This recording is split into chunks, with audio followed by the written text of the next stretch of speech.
Hey guys, welcome back to my channel. Today I'm here with my February wrap-up.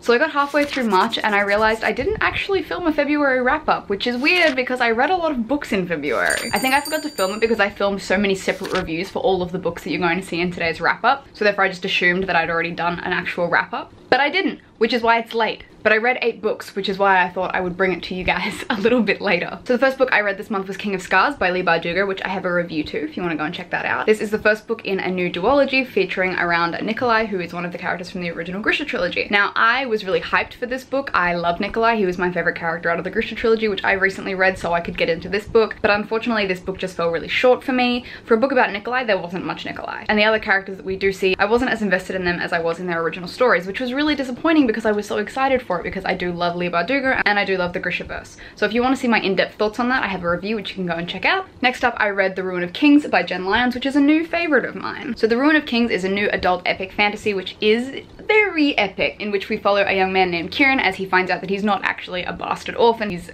the descendant of a royal bloodline. This book contains dragons, it contains wizards, witches, magic, prophecies, a really colorful cast of characters. And I say that because there are a lot of them. There are a lot of them. They come in all different shades of color. They come in all different shades of sexuality, which is largely why I liked this book, because it was so diverse. It wasn't just a bunch of white bread going through white vanilla things. And I really enjoyed Kieran, our main protagonist in this book. He reminded me like a little bit of Kvothe, a little bit of like Kaz Brekker, a little bit of Mia Corvair, kind of all chucked into one. There are some times where he did dumb things and I was kind of like, Kieran, what are you doing? But overall, I really enjoyed it. Again, I have a full in-depth discussion on my channel. So the next 2 trilogies are rereads of mine because obviously the third and final book in the series was coming out this month. So I went and reread the entire trilogy so I could be completely in like the zone when it came out. So the first one is obviously the Bone Witch trilogy by Ridge Paco. The first book is The Bone Witch, the second book is The Heart Forger, and the third and final book is The Shadow Glass. I have a review on this one which you can go and check out if you want my in-depth thoughts, but I absolutely loved it. I thought it was an incredible way to wrap up the series. I love the series, I love the magic system, I love the world, I love the characters. There's not one thing in this book that I don't love.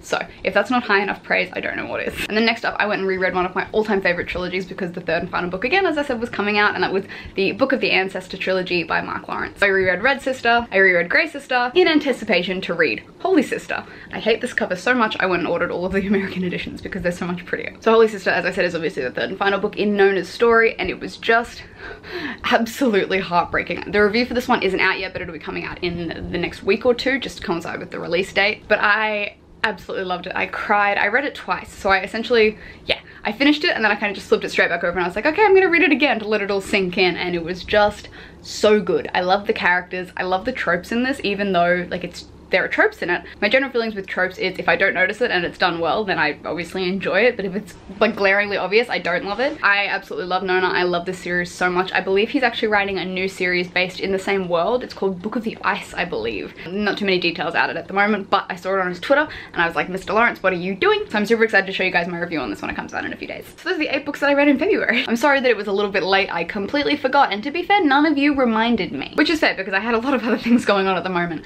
But anyway, that is my February wrap-up. As I said, if you want to see any of those in-depth discussions, I will have links above. Otherwise, I will see you in like 2 weeks for my March wrap-up. Bye!